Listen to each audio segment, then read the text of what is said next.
ओशो जी के एक प्रवचन में किसी ने पूछा है कि मेरे पास सब कुछ है, फिर क्यों मेरे अंदर बेचैनी हर वक्त रहती है, क्यों हर वक्त मैं चिंतातुर रहता हूं।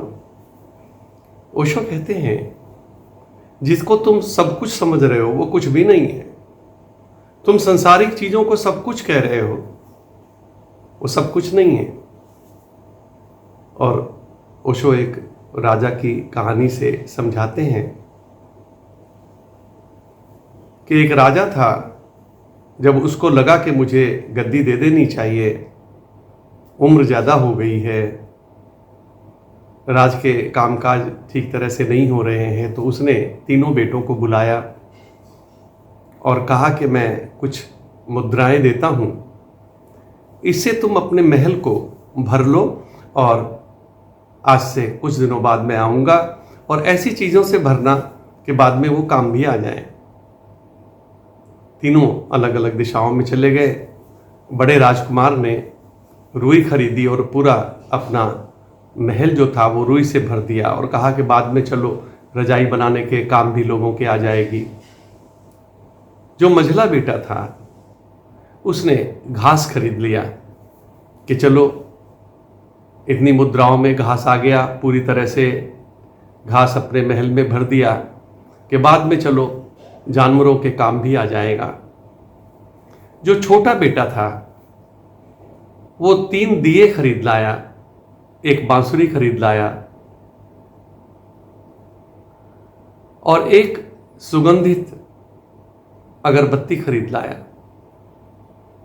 3 दिए जलाए, एक अपने महल में रखा जिससे पूरा प्रकाश फैल गया, एक दिया चौक पे रखाया ताकि जो लोग आने जाने वाले हैं उनको रास्ता दिखाई दे, और एक दिया उसने ऐसी अंधेरी जगह पर रख दिया जहां हमेशा महल में आने जाने वालों को ठोस लग जाती थी, ठेस लग जाती थी। पिताजी आए, पहले बड़े के पास गए और महल खुलवाया और पूरी रुई भरी हुई थी। उन्होंने कहा कि ठीक चलो।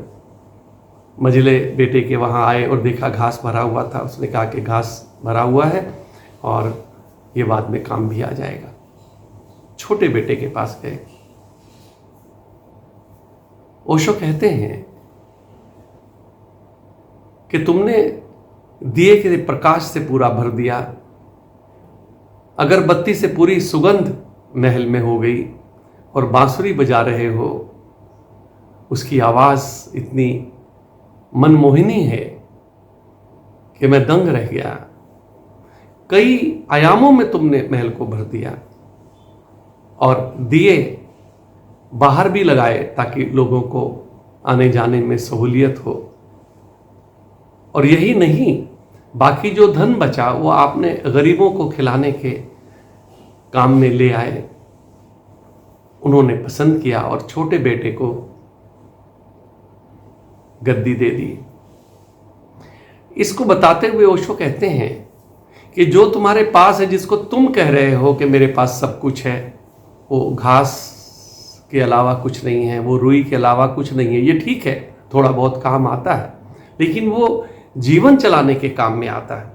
अगर ठीक ठीक मन की शांति चाहिए तो फिर तो तुम्हें वो छोटे बेटे की तरह बांसुरी और दिया और अगरबत्ती, खुशबू चाहिए, स्वर चाहिए। अगर वो हो तो फिर तुम कह सकते हो कि मैं तृप्त हूं, भरा हुआ हूं। इसलिए अध्यात्म में चलो, उस परमात्मा के प्रकाश को जानो, उस परमात्मा के स्वर को जानो, ओम को जानो, और तब आप कहोगे कि जीवन जीवन है। नहीं तो जीवन जीवन नहीं है। ये बाहर की चीजों से भरा हुआ जीवन जीवन नहीं है। ओशो कहते हैं अध्यात्म में आओ और परमात्मा के स्वर को जानो, परमात्मा के प्रकाश को जानो, तभी जीवन में आप एक संतुष्ट होकर जीवन को जी सकोगे। धन्यवाद।